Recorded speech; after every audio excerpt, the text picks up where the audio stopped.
A fine mese approderà in aula per l'approvazione. Oggi il regolamento è solo una bozza che l'amministrazione attiva, scaricandola dal sito dell'Agenzia delle Entrate, l'ha inoltrata all'ufficio di presidenza. Spetterà allora al Consiglio Comunale di Agrigento il compito di elaborare lo strumento tenendo conto delle esigenze del territorio. Così questa mattina il primo inquilino di Aula Sollano ha deciso di convocare associazioni produttive dei consumatori per un primo momento di confronto.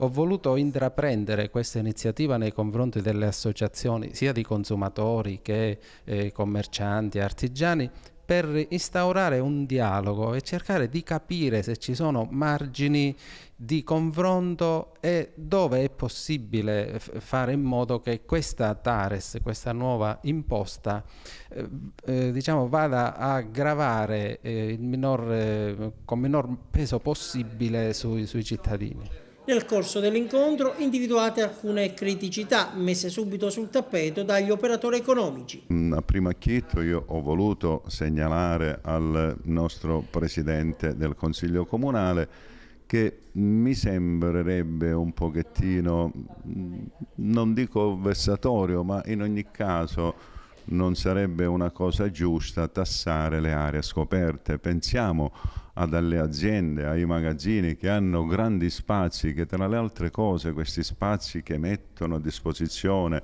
dei quali spazi hanno la cura della funzionalità, alleggeriscono in maniera significativa anche il traffico cittadino, quindi non dovrebbero essere penalizzati con un tributo oneroso. Le camere di albergo non producono spazzatura organica come le cucine, quindi questo è un aspetto che sicuramente attenzioneremo al più presto. Gli alberghi che pagano, diciamo, la TARES in relazione a un parametro che è la superficie, in realtà hanno un'occupazione che è pari intorno al 25-30%, quindi è come se noi avessimo un albergo che è occupato al 100% ed è occupato per 360 giorni all'anno. Così non è, quindi se l'occupazione è relativa diciamo, come dire, a un 25%, chiaramente produce, come dire, dei rifiuti per il 25% e dovrebbe avere un pagamento della TARES che è equivalente, diciamo, alla piena occupazione.